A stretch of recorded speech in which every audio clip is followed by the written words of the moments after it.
Le lait maternel, le plus ancien aliment naturel du monde, est un véritable chef-d'œuvre de l'évolution.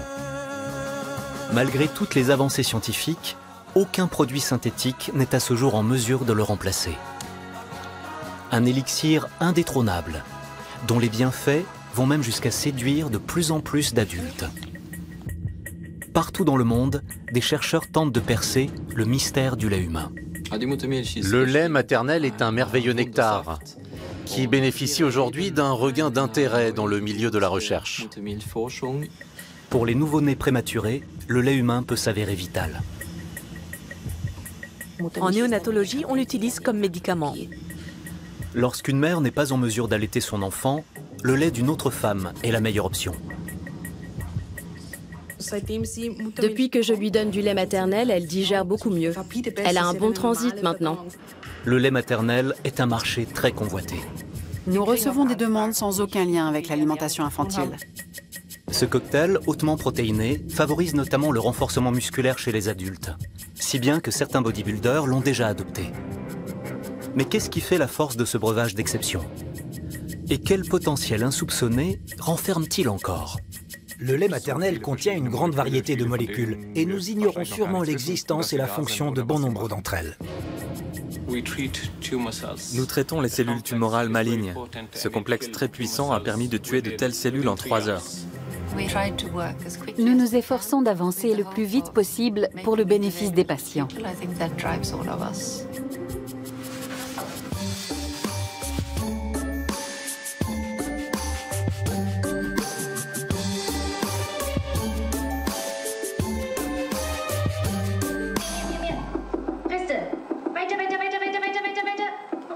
Les campagnes en faveur de l'allaitement maternel ne datent pas d'hier. L'ex-RDA en avait fait un cheval de bataille dans ce documentaire. Das Neugeborene wird vom mütterlichen Versorgungssystem getrennt. 9 Monate hatte sich im Mutterleib genommen, was es zu seiner Entwicklung brauchte. Der erste Hautkontakt und das Saugen an der Brust gleich nach der Geburt leiten für Mutter und Kind einen wichtigen Prozess ein. Das Stillen. Ici, les jeunes mères apprennent à positionner le mieux possible leur bébé au sein et à stimuler la production de lait. De vastes campagnes de santé publique prônent les bienfaits de l'allaitement et incitent les femmes à faire don de leur excédent de lait maternel. La ville de Zurich, en Suisse, est l'un des principaux pôles de recherche spécialisés dans ce domaine. Qu'est-ce qui peut bien rendre le lait humain aussi précieux? Comment agissent ses composants? Et quelle est la durée d'allaitement idéale? Autant de questions auxquelles tente de répondre Thierry Hennet, professeur de biologie humaine à l'Institut de physiologie de l'Université de Zurich.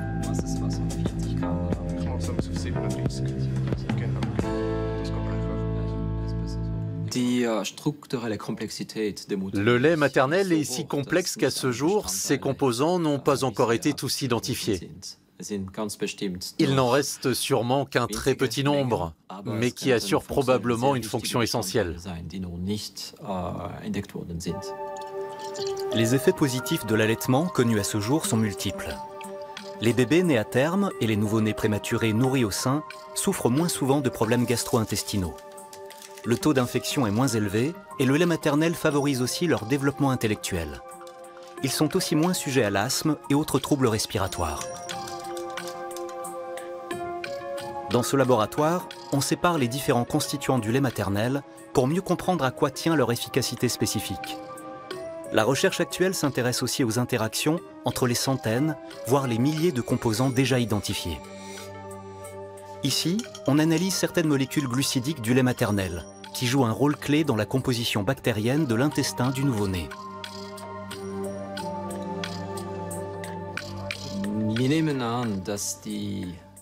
Nous supposons que le lait maternel alimente les bactéries intestinales du nourrisson. Il joue donc un rôle important puisqu'il contribue au bon développement du microbiote intestinal de l'enfant et le protège contre les maladies métaboliques et auto-immunes.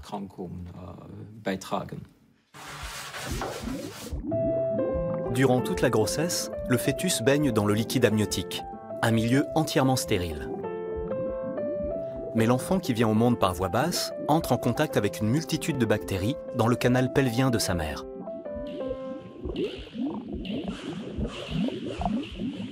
Ces bactéries se mettent alors à coloniser son intestin et à stimuler ses défenses immunitaires.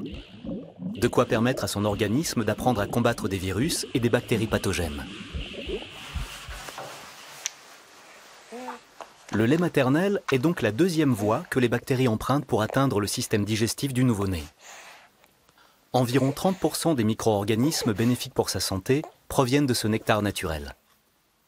La colonisation de l'intestin infantile par les bactéries agit comme un premier vaccin. Le microbiote intestinal désigne l'ensemble des micro-organismes contenus dans l'intestin. Il est essentiel au développement du système immunitaire du nourrisson. Et plus il est riche et diversifié, plus ses bienfaits sur la santé du bébé sont nombreux.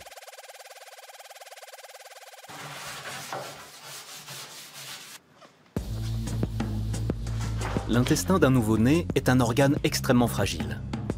Voilà pourquoi les services de néonatologie redoutent la fameuse entérocolite nécrosante, une nécrose de la muqueuse intestinale. Tania Restin, pédiatre à Zurich, a déjà été plusieurs fois confrontée à cette dangereuse pathologie.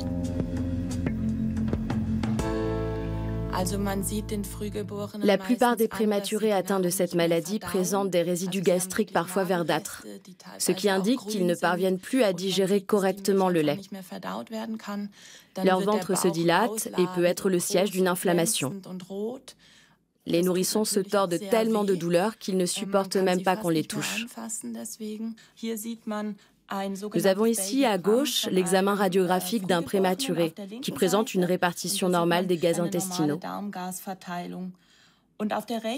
Sur l'image de droite, on peut voir l'abdomen dilaté d'un nourrisson parsemé de poches d'air, ce qui indique la présence d'air dans la paroi intestinale.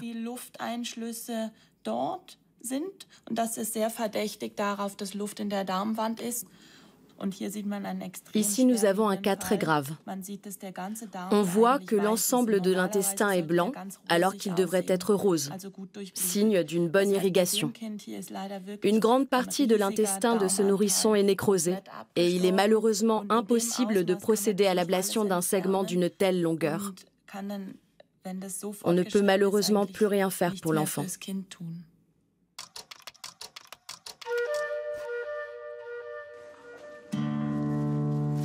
Au service de néonatologie du CHU de Leipzig, il n'y a plus eu de cas d'entérocolite nécrosante depuis de nombreuses années.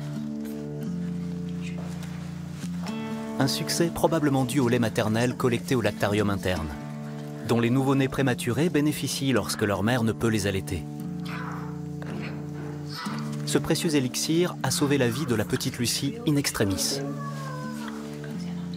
Le choc de l'accouchement prématuré a pratiquement bloqué la production de lait de la maman de Lucie. Bonjour, vous m'avez l'air bien là, toutes les deux. Vous appréciez ce moment, n'est-ce pas? Corinna Gebauer, responsable du lactarium, vient prendre des nouvelles de Lucie. Elle n'a pas régurgité? Non. Et vous la nourrissez vous-même, Madame Scholz? Oui. Je crois qu'elle se sent plus rassurée avec vous. Pour le moment, Lucie est alimentée par sonde. Les premiers jours après sa naissance, elle n'ingérait que quelques gouttes de lait à chaque repas. Les quantités ont été progressivement augmentées et le bébé reçoit désormais une ration quotidienne de 32 ml de lait maternel, analysé et conditionné par le lactarium. Chez certaines femmes, la montée de lait tarde à se déclencher. La mère de Lucie espère qu'elle aura bientôt assez de lait pour nourrir sa fille. En attendant, elle bénéficie de dons d'autres mamans. Un privilège rare que seules quelques maternités sont en mesure d'offrir.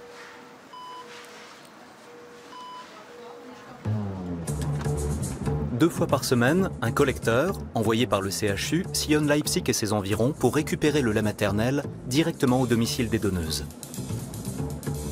Pendant cette tournée, il doit veiller à ne pas rompre la chaîne du froid. Leipzig n'est pas la seule ville à avoir entretenu cette vieille tradition des lactariums. En ex-RDA, toute commune de plus de 50 000 habitants était tenue de disposer d'une banque de lait. Mais la plupart d'entre elles ont disparu après la chute du mur. En Europe de l'Ouest, les derniers lactariums ont fermé leurs portes dans les années 1970, à la suite de l'émergence du lait infantile industriel. Mais dans certains pays, comme la France et l'Italie, les banques de lait sont bien implantées depuis des années. L'Allemagne, quant à elle, tente de combler son retard avec l'ouverture de nouveaux établissements. Un regain d'intérêt qui s'inscrit dans la tendance mondiale actuelle. L'allaitement est important pour la mère et pour l'enfant. J'ai la chance de pouvoir allaiter mon bébé. Et je produis tellement de lait que j'avais le choix entre jeter mes excédents ou en faire don. Grâce à cette collecte à domicile, la question ne se pose plus. En règle générale, les donneuses ne sont pas rémunérées ou bénéficient au mieux d'une rétribution symbolique. Avec une réserve annuelle pouvant atteindre 1200 litres de lait, le CHU de Leipzig possède le plus grand lactarium d'Allemagne. En France, certaines banques de lait gèrent chaque année un volume 40 fois supérieur. Les dons collectés sont pasteurisés et soumis à un contrôle avant d'être distribués au service de néonatologie. Les donneuses font toujours l'objet de dépistage de maladies virales contagieuses telles que les hépatites B et C, la syphilis, le VIH et le cytomégalovirus. Ce dernier est une pathologie inoffensive pour l'adulte et l'enfant immunocompétent. Mais il peut entraîner des infections très graves chez les grands prématurés, c'est-à-dire les bébés nés avant la 32e semaine d'aménorrhée. Il est toutefois extrêmement rare que ce type de maladie infectieuse soit décelé chez une donneuse en Allemagne. Chaque jour, Claudia Weber fournit des flacons de son propre lait pour son fils Eric, encore en couveuse. La jeune femme tire son lait 8 fois par jour. Tout va bien avec mon lait? Oui, on vous aurait prévenu sinon. Tant mieux. Cette jeune mère produit énormément de lait. Elle a donc décidé de faire don de ses excédents au lactarium. 2 échantillons sont prélevés dans chaque flacon et analysés pour vérifier qu'ils ne contiennent aucun germe. Brigitte Koenig, microbiologiste à Leipzig, procède à une analyse bactériologique des échantillons. Il faut qu'elle donne son aval pour que le lait puisse être exploité. Pour protéger la santé fragile des nourrissons, tout risque doit être écarté. Étant considérés comme pathogènes, tous les échantillons contenant des bactéries intestinales sont mis de côté. Bien que l'on sache maintenant combien certaines d'entre elles sont bénéfiques pour la santé des bébés. Pour se prémunir de tout risque, il est préférable de pasteuriser la totalité du lait maternel collecté. Mais la recherche actuelle a démontré qu'une part importante des bactéries qu'il contient était bénéfique pour le nouveau-né. La stérilisation de tous les échantillons élimine donc aussi toutes ces bonnes bactéries. Et le lait perd une bonne partie de ses bienfaits. Cela n'empêche pas la plupart des lactariums de pasteuriser tous les stocks du précieux élixir. Seuls quelques médecins préconisent l'utilisation de lait maternel non stérilisé. En Allemagne, un petit nombre de lactariums, dont le nôtre, distribuent du lait maternel non pasteurisé. Certains pays, comme la Norvège, y ont même exclusivement recours, car le lait humain non traité possède davantage de propriétés bioactives indispensables aux nourrissons prématurés.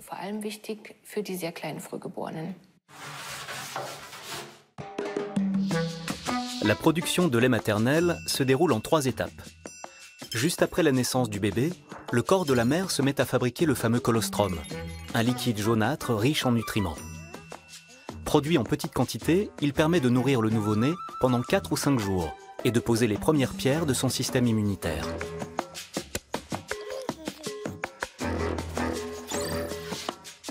Vient ensuite le lait de transition, plus riche en glucides et en graisses pour subvenir aux besoins grandissants du nourrisson. Lorsque le bébé tète le sein de sa mère, il stimule la lactation. Celle-ci augmente de manière significative durant la 3e semaine de vie du bébé. Au cours de la 5e semaine, la mère produit un lait dit mature, dont le taux d'anticorps maternels diminue d'environ 90%.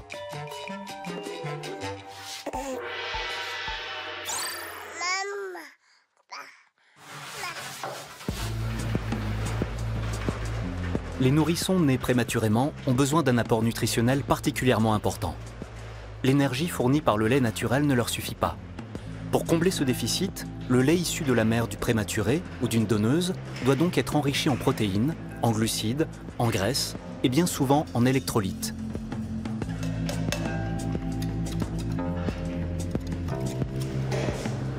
Le personnel spécialisé, l'équipement en appareils de réfrigération et de pasteurisation, ainsi que les analyses, font du lactarium une entreprise particulièrement onéreuse.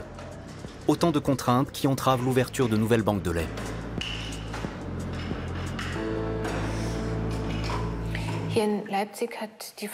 Le lactarium de Leipzig est une véritable institution. Il a été créé en 1949 et tout le personnel de l'établissement, des infirmières aux puéricultrices, en passant par les médecins, sont convaincus des bienfaits du lait maternel pour les bébés prématurés. Avant la création des lactariums, on faisait appel à des nourrices, chargées de donner le sein aux bébés dont les mères n'étaient pas en mesure d'allaiter. En 1904, la pouponnière de Dresde emploie ainsi 208 femmes, vêtues d'une tenue de travail adéquate.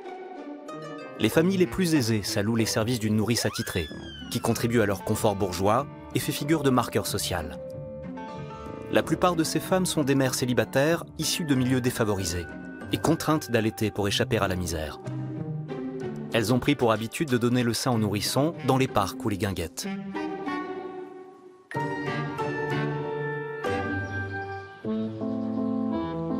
À Vienne, en Autriche, le premier lactarium voit le jour en 1909.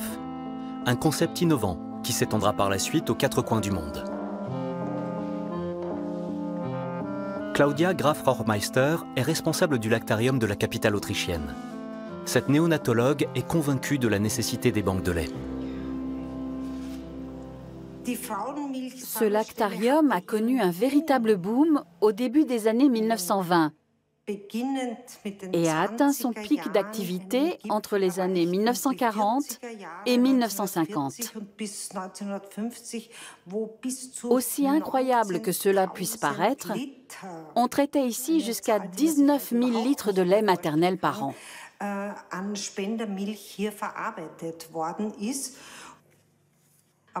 Mais depuis les 15 dernières années, nous recueillons entre 2 000 et 3 000 litres de lait maximum chaque année.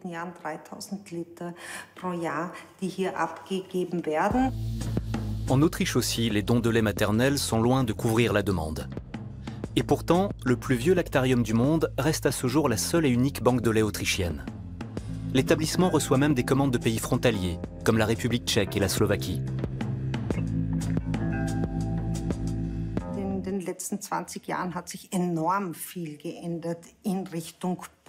Ces 20 dernières années, on a fait campagne auprès des femmes pour qu'elles allaitent leurs bébés. Ce qui me sidère, c'est de me retrouver en situation de devoir vanter les mérites de la pratique la plus naturelle au monde et surtout la mieux adaptée à l'alimentation d'un nourrisson.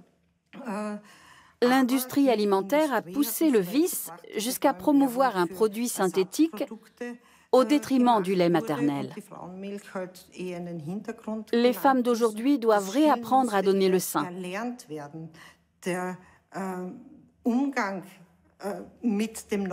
La plupart d'entre elles sont incapables d'allaiter de manière instinctive. Tout est devenu très compliqué.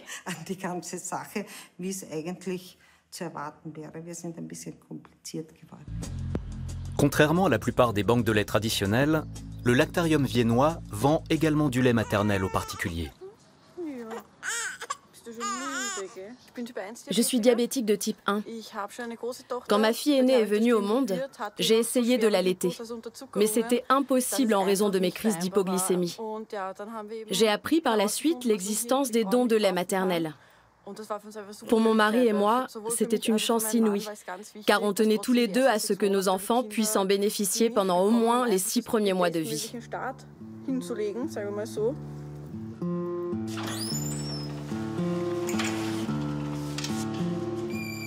Lorsque les stocks s'amenuisent, le lactarium ne fournit du lait maternel aux particuliers qu'en cas d'urgence et sur ordonnance.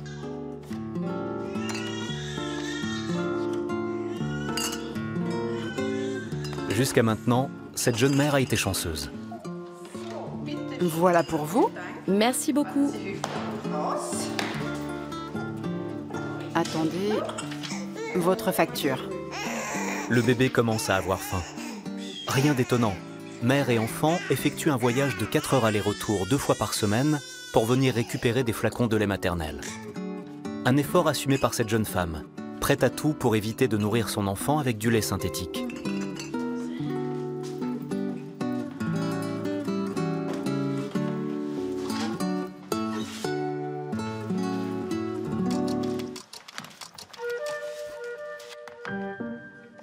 Les mères qui donnent le sein retirent elles-mêmes des bienfaits de cette pratique.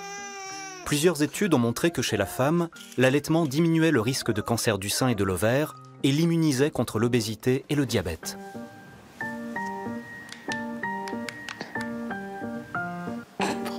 Santé.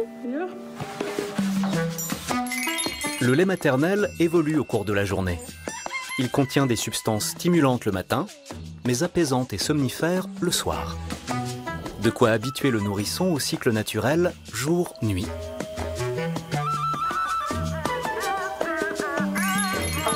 Le lait maternel s'adapte aussi au sexe de l'enfant. Pour un petit garçon, il est plus nourrissant et plus riche en graisse et en protéines, alors que celui pour une petite fille est plus abondant.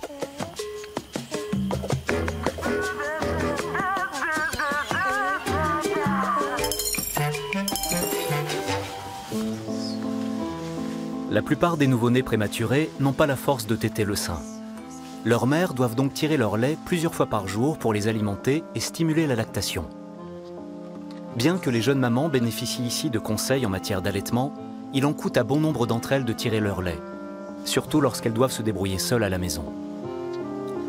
C'est en présence du bébé et avec le soutien d'une consultante en lactation que l'allaitement fonctionne le mieux.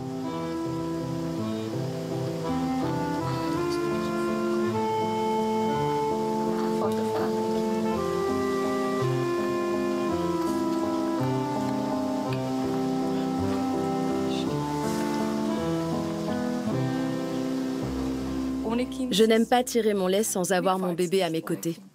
Ça ne me plaît pas. Ça me paraît toujours très long et je n'ai qu'une hâte, que ça se termine. Alors que quand mon bébé est là, je partage ce moment avec lui. Je me sens bien et ce sentiment de plénitude stimule ma production de lait. Le temps passe plus vite aussi. J'ai l'impression de produire plus de lait que la fois précédente et que mes canaux se bouchent moins rapidement.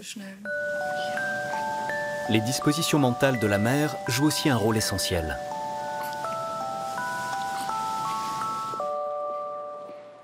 Nadia Hayden est néonatologue au CHU de Vienne.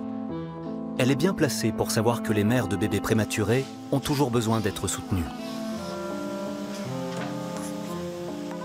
À l'issue de plusieurs études comparatives sur l'alimentation au sein et au biberon, la spécialiste est convaincue des bienfaits du lait maternel sur le développement d'un nourrisson prématuré.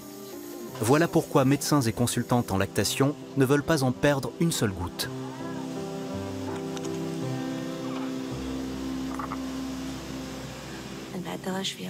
Dans notre service, nous avons mis en place le système suivant. Les mères de nouveau-nés prématurés sont invitées à faire don de leur lait à d'autres bébés prématurés. Nous avons mené des études pour savoir si cette pratique était concluante. Et effectivement, nous avons pu constater que les nourrissons qui en bénéficiaient apprenaient plus rapidement à s'alimenter, nécessitaient moins de perfusion et étaient moins souvent victimes d'infections. En collaboration avec la nutritionniste Alexandra Kreisel, Nadia Hayden s'est également demandé comment elle pouvait venir en aide aux nourrissons souffrant d'un grave retard de croissance staturopondéral. À l'aide d'un appareil spécialisé, elles ont analysé minutieusement le lait des mères des bébés afin de déceler d'éventuelles carences. Sur la base de nos résultats, nous avons enrichi chaque flacon de lait maternel en protéines, en graisses ou en glucides. Nous améliorons ainsi chaque ration individuelle de lait humain destiné aux nourrissons. Ce bébé avait toutes les chances de naître à terme. Après une première grossesse sans encombre, sa maman a appris qu'elle souffrait d'une maladie grave à traiter en urgence. Le diagnostic a donc incité médecins et parents à provoquer l'accouchement prématurément.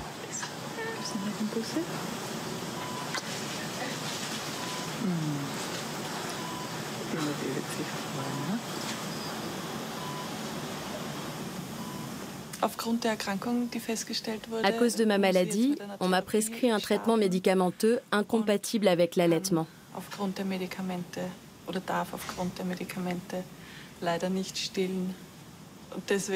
Je suis donc très reconnaissante aux mamans qui font don de leur excédent de lait maternel.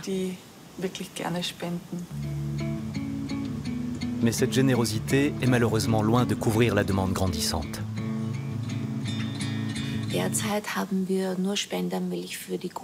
Nos stocks de lait actuels suffisent à peine à nourrir les grands prématurés. Et pourtant, bien d'autres enfants de notre service auraient besoin de bénéficier de tels dons. Je parle bien sûr des bébés nés juste avant terme, mais aussi des nouveau-nés atteints de maladies gastro-intestinales. Sans compter que l'on sait maintenant que le lait maternel peut aussi être bénéfique aux adultes, victimes de maladies gastro-intestinales telles que la rectocolite hémorragique et la maladie de Crohn. La production de lait maternel varie fortement d'une femme à l'autre. En moyenne, une jeune mère sécrète chaque jour 450 grammes de lait par sein. La quantité de lait que cette maman peut offrir dépasse toutefois largement les besoins quotidiens de son fils prématuré.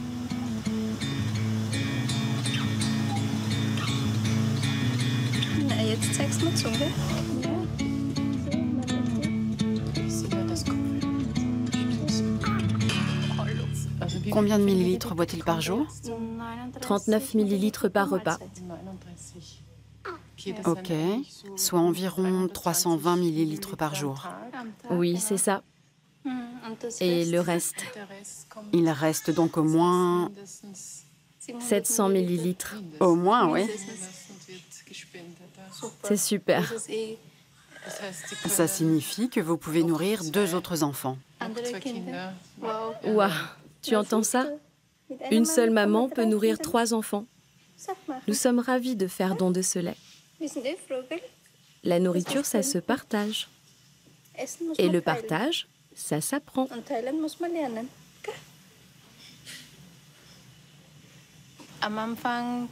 Au début, on m'a demandé si je souhaitais faire don de mes excédents de lait. Le problème, c'est que ma religion, l'islam, l'interdit. Si j'offre mon lait à un autre enfant, mon fils et lui deviennent automatiquement frères de lait. Et notre religion proscrit le mariage des frères et sœurs de lait.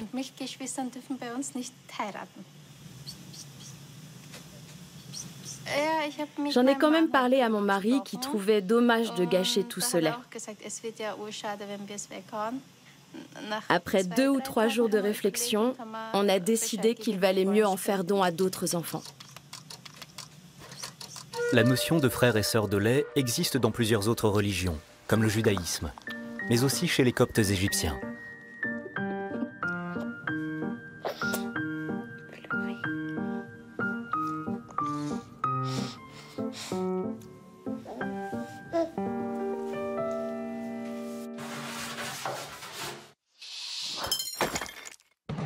Chaque tétée équivaut à un menu complet en 3 parties.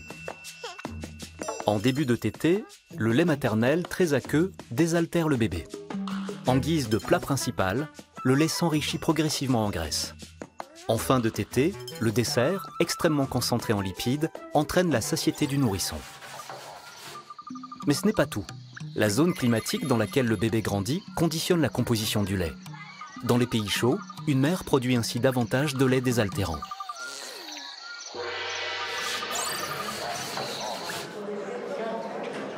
Le CHU de Munich a récemment organisé un colloque majeur sur l'alimentation des enfants et des nouveau-nés.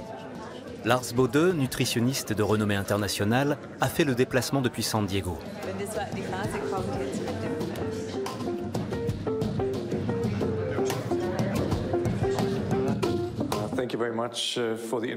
Après avoir soutenu une thèse de doctorat en diététique à l'université de Gießen en Allemagne, ce spécialiste travaille aujourd'hui à l'Institut pédiatrique de l'Université de Californie. Qui parmi vous a déjà entendu parler des oligosaccharides contenus dans le lait maternel? Pas grand monde, visiblement. Pourtant, ces glucides multiples complexes présents dans le lait maternel font l'objet d'importantes recherches à travers le monde depuis quelques années.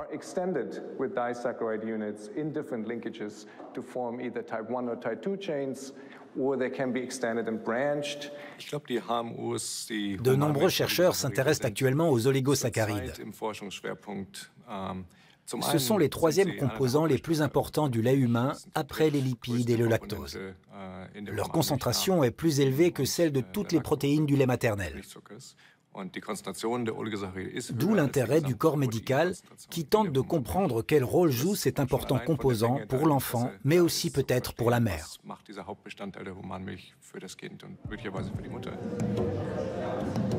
Lars Bode est sur le point de fonder un centre de recherche sur le lait maternel à San Diego. Un institut interdisciplinaire chargé d'analyser le précieux élixir sous toutes les coutures. Mais pourquoi les oligosaccharides intéressent-ils à ce point le chercheur allemand?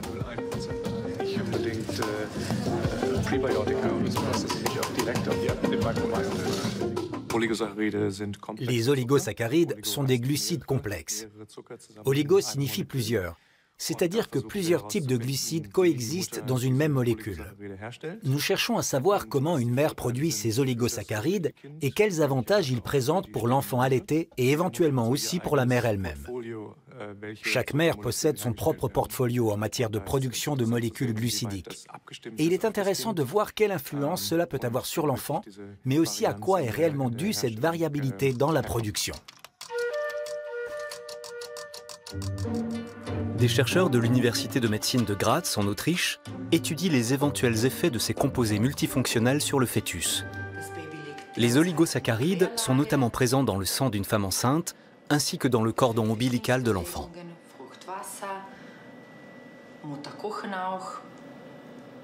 Vous vous portez à merveille. Voulez-vous voir la cuisse de votre bébé? Evelyn Jancher-Kren, une ancienne collègue de travail de Lars Bode, dirige cette étude. Regardez. On aperçoit le cordon ombilical. L'objectif de l'étude est avant tout de déterminer une valeur de référence correspondant à une combinaison d'oligosaccharides normale. Cette valeur permettrait notamment de prévenir certains risques au cours de la grossesse ou des problèmes de croissance chez le nourrisson. À terme, la scientifique espère mettre au jour un biomarqueur lui permettant d'en avoir le cœur net. Pour l'heure, la recherche sur le rôle prénatal des oligosaccharides du lait humain n'en est encore qu'à ses balbutiements. Notre étude vise à déterminer comment certains facteurs maternels, tels que le mode de vie, l'activité physique, l'alimentation ou encore le métabolisme de la femme, influent sur la formation d'oligosaccharides qui, comme leur nom l'indique, sont contenus dans le lait maternel en grande quantité. À notre grande surprise, nous avons découvert que les oligosaccharides étaient déjà présents avant la naissance du bébé. Nous nous attachons maintenant à étudier comment certains facteurs influencent leur formation. Evelyn Jancher-Kren n'exclut pas que les oligosaccharides soient aussi des vecteurs de risque, comme le surpoids ou le diabète. On va commencer par mesurer le nombril. Première mesure, 9,1. La scientifique est intriguée par le fait que le nouveau-né n'entre en contact avec les molécules glucidiques qu'au moment de sa première gorgée de lait maternel.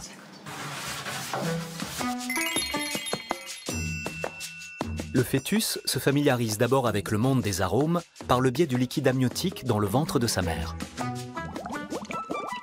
Puis après sa naissance, via le lait maternel.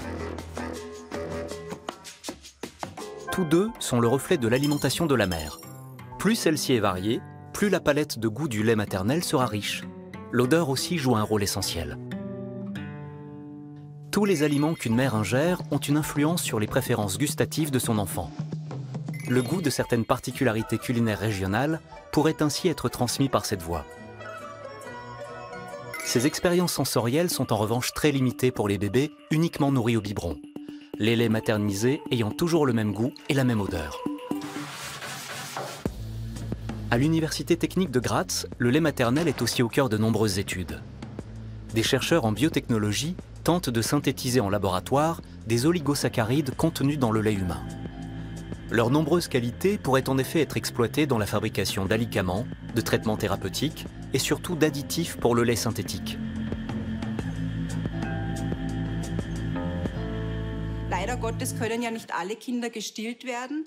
Malheureusement, tous les enfants ne peuvent pas être allaités.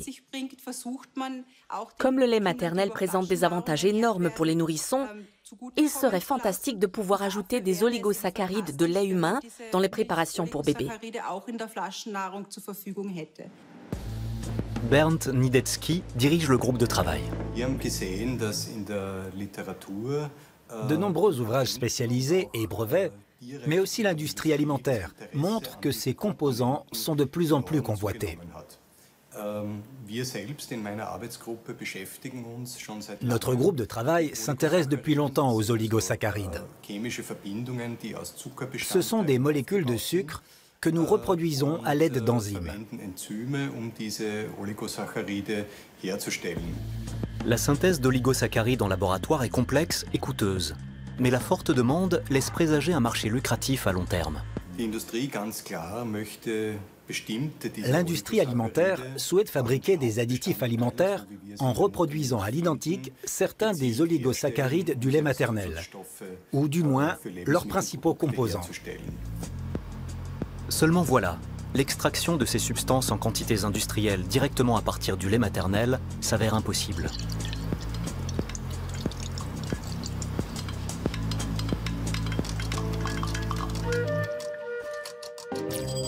L'engouement pour le lait maternel peut se manifester sous une forme aussi inattendue que ces médaillons personnalisés contenant quelques gouttes du filtre de vie. Certains se lancent même dans des expériences culinaires insolites. Bonjour à tous, certains diront que c'est de mauvais goût et pourtant manger du fromage au lait maternel, c'est possible. I have blue cheese lollipop and a breast milk lollipop. Chez les bodybuilders, le lait maternel est perçu comme un booster musculaire avéré. Voilà pourquoi les lactariums et les femmes qui commercialisent leurs excédents de lait sur le net sont largement sollicités.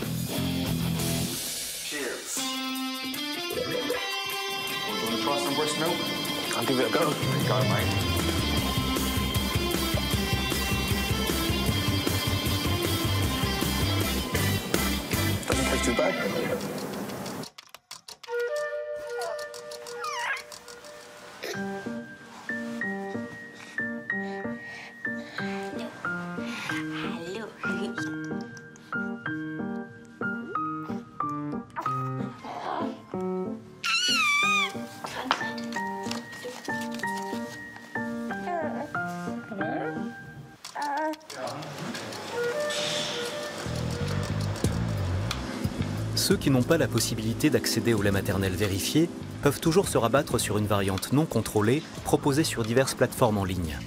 Les mères qui y écoulent leurs excédents de lait ne cherchent pas forcément à faire du profit. Certaines souhaitent avant tout venir en aide à d'autres mères. Daniel Klotz, médecin-chef et fondateur du lactarium du service pédiatrique universitaire de Fribourg en Allemagne, s'est penché sur ce commerce d'un nouveau genre. Pour mener à bien son étude, il a analysé des échantillons de lait maternel commandés en ligne.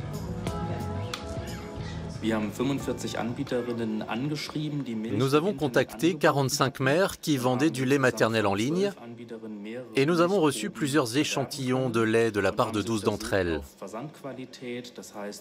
Nous avons contrôlé la température des échantillons lors de la livraison, la qualité de l'emballage ainsi que le prix demandé.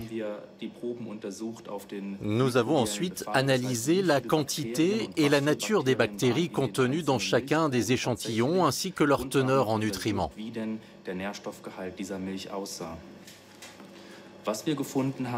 Nous avons ainsi décelé la présence d'une très grande variété de bonnes bactéries. Le lait en contient bien sûr un grand nombre. Et c'est important car ces bactéries jouent un rôle essentiel dans la colonisation de l'intestin du nouveau-né.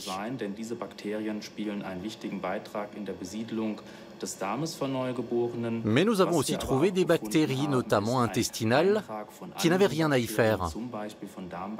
Ce lait est donc manifestement impropre à la consommation.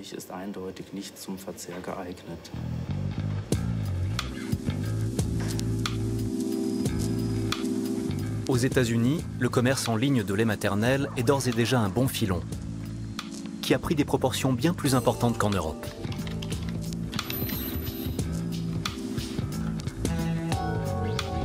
Daniel Klotz s'est aussi intéressé à ce marché florissant. La plateforme Only the Breast permet d'acheter ou de vendre du lait maternel en ligne. Comme vous pouvez le voir, on a le choix entre diverses catégories de lait. Certaines vendeuses de ce site internet sont localisées en Allemagne. Il y a aussi de grandes enseignes commerciales comme Ambrosia Labs. Le client peut sélectionner son lait, l'ajouter dans son panier virtuel et se le faire livrer directement à domicile. C'est cette plateforme qui se procurait du lait maternel au Cambodge, une pratique désormais proscrite.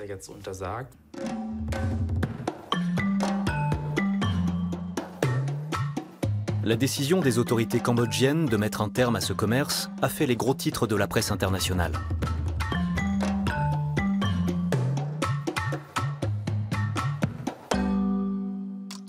Un cas toutefois loin d'être exceptionnel. Cette autre entreprise achète les excédents de lait maternel de femmes noires à Détroit, aux États-Unis, une ville en pleine faillite, dont le taux de mortalité infantile est très élevé.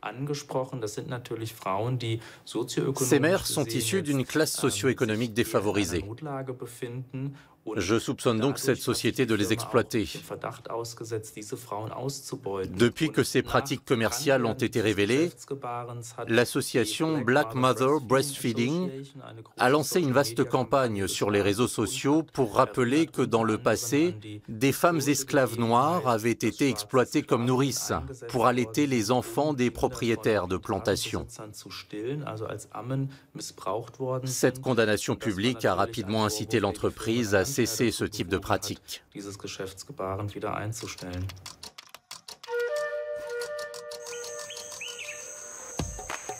C'est justement dans les pays les plus pauvres que le lait maternisé a la meilleure réputation. Grâce à des campagnes publicitaires accrocheuses, ce produit passe auprès des femmes pour une préparation dont la composition est optimale. Certains pays prônent en revanche l'allaitement, comme le Ghana, où des dispensaires conseillent et informent les jeunes mères sur l'alimentation au sein. Nous créons des jingles et des chansons spéciales pour l'allaitement. Les bébés sont en meilleure santé, surtout pendant les 6 premiers mois de vie. Ils sont exclusivement nourris au sein et il y a nettement moins de problèmes.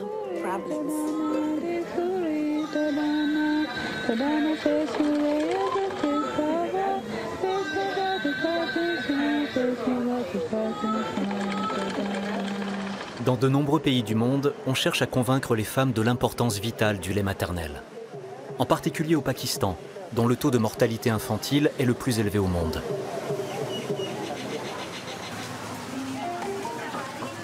Au Bangladesh ou en Indonésie, des membres de l'UNICEF expliquent aux femmes que l'allaitement permet de prévenir des infections mortelles et autres maladies gastro-intestinales.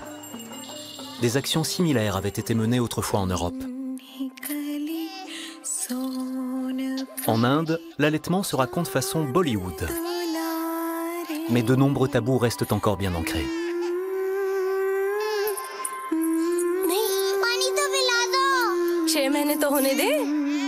En Chine, le lait maternel est devenu un nectar en vogue pour privilégier. Des agences spécialisées vont jusqu'à proposer des services de nourrice destinés aux adultes. Ici, l'allaitement des bébés reste rare, et ce malgré le scandale du lait frelaté survenu par le passé. L'UNICEF a choisi de traiter cette thématique dans un dessin animé très coloré, mettant en scène des animaux dans leur milieu naturel. Une astuce pour montrer que pour l'homme aussi, l'allaitement est le moyen le plus naturel de nourrir son enfant.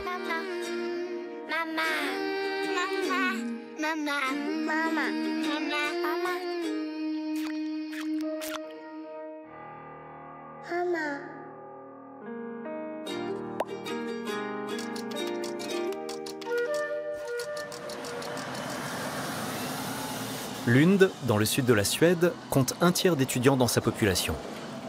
Cette ancienne cité médiévale connaît la plus forte croissance du pays.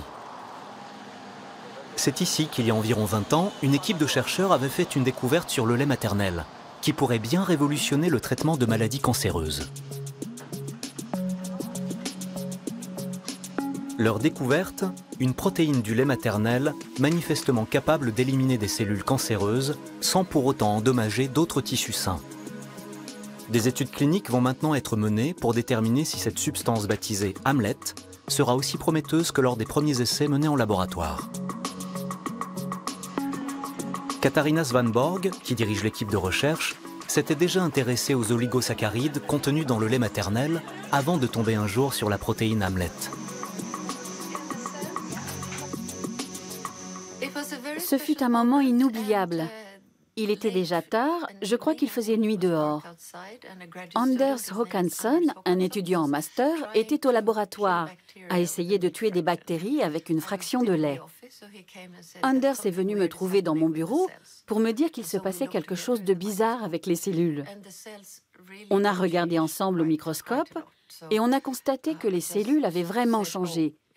Du coup, on a refait l'expérience comme c'est l'usage en science.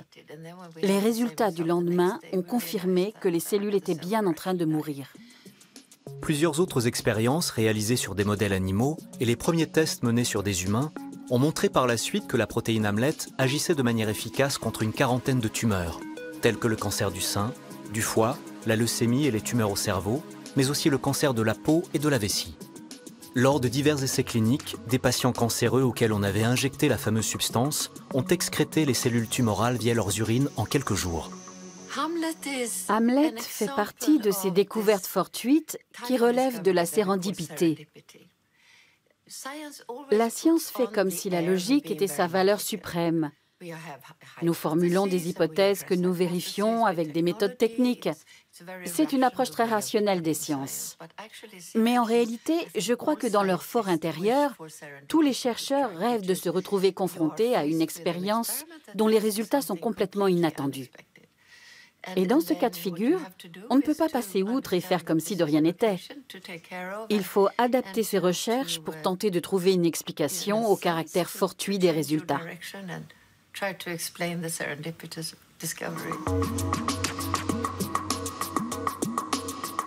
Pour pouvoir travailler à partir de cette substance contenue dans le lait maternel et la produire en grande quantité, les chercheurs ont d'abord dû synthétiser un complexe protéolipidique en laboratoire.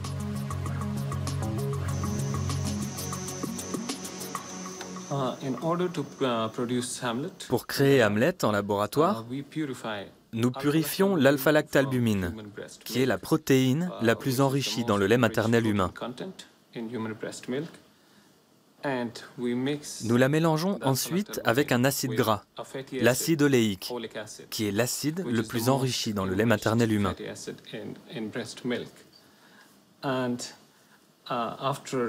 C'est avec ce puissant complexe moléculaire que nous parvenons à traiter les cellules tumorales en 3 heures.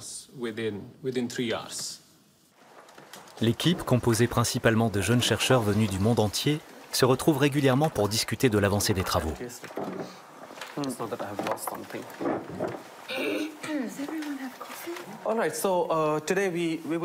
Aujourd'hui, nous allons parler d'une étude extraordinaire que nous avons menée sur un cancer de souris. Nous avons réussi à démontrer que nous sommes en mesure de traiter, mais aussi de prévenir le cancer du côlon grâce à Hamlet. J'espère que cette réunion nous permettra de trouver des solutions pour transposer ces expériences à l'humain. Tous ces scientifiques ont conscience de la responsabilité qui pèse sur leurs épaules. Chacun souhaite faire avancer la recherche en matière de traitement contre le cancer, sans pour autant donner de fausses joies aux patients a priori incurables. Et pourtant, ils ont déjà obtenu des résultats très encourageants, notamment chez un patient atteint d'un cancer de la vessie. C'était assez impressionnant, car nous avons constaté que le patient excrétait des cellules tumorales mortes via ses urines quelques heures après avoir subi l'injection. Nous avons donc obtenu des résultats beaucoup plus sensationnels que prévu. Sans compter que l'apparence de la tumeur se modifiait elle aussi. Comme il ne s'agissait pas d'une étude contrôlée contre placebo, on ne peut toutefois pas parler d'efficacité thérapeutique. Si on le compare aux autres, le traitement Hamlet est assez extraordinaire. Il agit localement et contre toute attente, il n'endommage pas les tissus sains autour. Cette protéine contenue dans le lait maternel pourrait-elle révolutionner le traitement du cancer? Seules des études cliniques permettront aux chercheurs d'en avoir le corps net. Une chose est sûre, après plus de 20 ans de travail, ils entrent maintenant dans une phase décisive. Nous avons fait tout le travail préparatoire pour obtenir le feu vert des autorités. Nous sommes maintenant en passe de mener des essais cliniques, à commencer par ceux sur les patients atteints du cancer de la vessie. Nous sommes fiers du chemin parcouru, de la découverte aux essais cliniques. Tout cela va prendre du temps, mais au bout du compte, nous saurons si cette méthode est oui ou non concluante.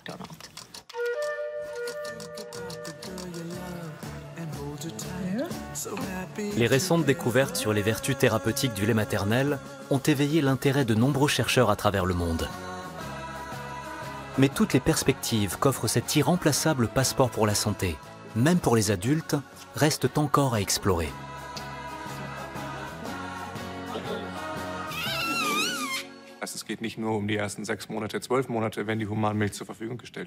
Les effets bénéfiques du lait maternel vont bien au-delà des 6 ou 12 premiers mois de la vie d'un nourrisson. Il le protège à très long terme, jusqu'à plusieurs décennies.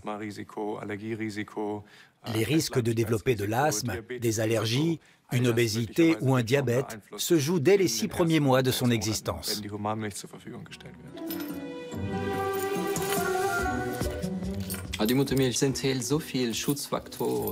Le lait maternel contient de nombreux composants protecteurs. Si on parvenait à les synthétiser, ils ne seraient plus seulement utilisés comme aliments, mais aussi comme médicaments. Seul problème, le lait maternel est une ressource très limitée. Et c'est aux nouveau-nés qu'il devrait être distribué en priorité. Les technologies modernes ne permettent pas encore de reproduire le lait maternel à l'identique. Il faut donc miser sur les donneuses. Je pense que cette solution a un fort potentiel. J'espère qu'à l'avenir, les lactariums se mettront à pousser comme des champignons. Je suis convaincue que cette tendance s'affirmera clairement d'ici les 10, 20 ou 30 prochaines années.